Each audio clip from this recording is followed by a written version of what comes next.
Hello बच्चों, तो चलिए इस प्रश्न को पढ़ते हैं। समतलों आर सदिश dot I cap plus J cap minus दो के कैप बराबर 3 तथा आर सदिश डॉट दो आई कैप माइनस दो जे कैप प्लस के कैप बराबर 2 के बीच का कोण ज्ञात कीजिए। तो यहाँ पर देखो, हमें दो समतलों के सदिश समीकरण दिए हुए हैं और हमें इन समतलों के बीच का कोण ज्ञात करना है। तो प्रश्न में आगे बढ़ने से पहले इस प्रश्न से संबंधित जो मुख्य अवधारणा है उसकी हम चर्चा कर लेते हैं। तो देखो, मुख्य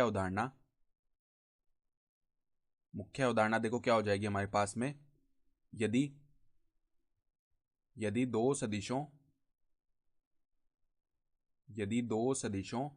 ए सदिश व बी सदिश के मध्य कोण थीटा हो, तो यहां से कॉस थीटा का मान देखो किसके बराबर आता है।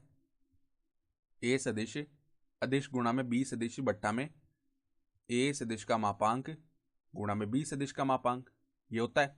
तो अब देखो, हमें इन दो समतलों के बीच का कोण ज्ञात करना है।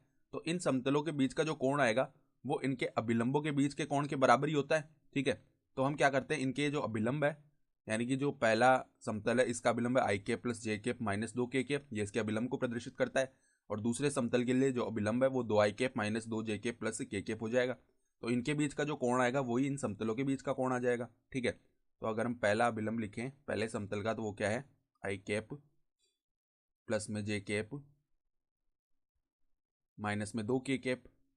ठीक है, और दूसरे समतल के लिए जो अभिलंब है वो है दो आई कैप माइनस में दो जे कैप प्लस में के कैप। तो यहाँ पे हम देखो लिख सकते हैं P1 व P2, यानी कि ये दोनों समतल के लिए लिख रहे हैं P1 और P2 के बीच का कोण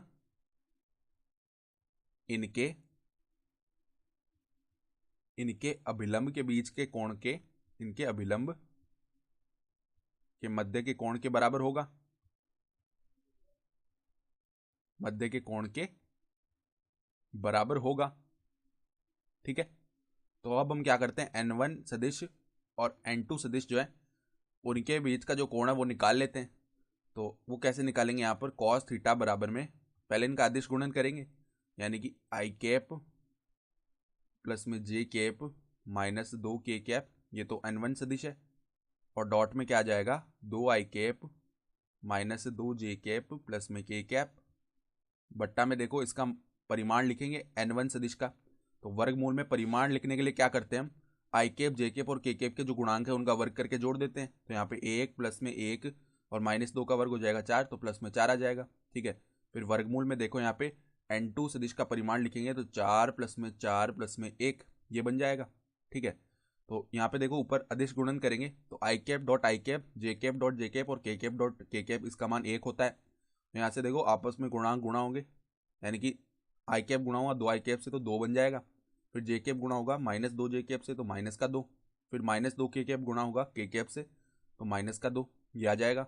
और बट्टा में देखो यहाँ पर वर्गमूल में छः और यहाँ पर वर्गमूल में, यहाँ पे देखो कितना बन जाएगा, यहाँ पे तो वर्गमूल में छः बन गया और यहाँ पर हमारे पास में वर्गमूल में कितना बन जाएगा, यहाँ पे बन जाएगा हमारे पास में चार चार आठ और एक नौ, ये बन गया। तो अब देखो दो माइनस दो शून्य हो गया, फिर यहाँ पे ऊपर तो माइनस दो आया और नीचे ना यहाँ पे वर्गमूल नौ का मान तीन हो जाएगा। ठीक है, तो तीन वर्गमूल छः, ये बन गया। ठीक है, और यही हमारा क्या हो जाएगा यहाँ पे। अब थीटा का मान निकाल लेते हैं, तो थीटा बराबर में कॉस इनवर्स किसके बराबर आएगा, माइनस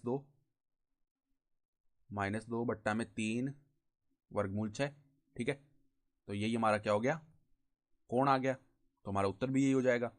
तो आशा करता हूँ कि आपको ये प्रश्न समझ में आया होगा। धन्यवाद।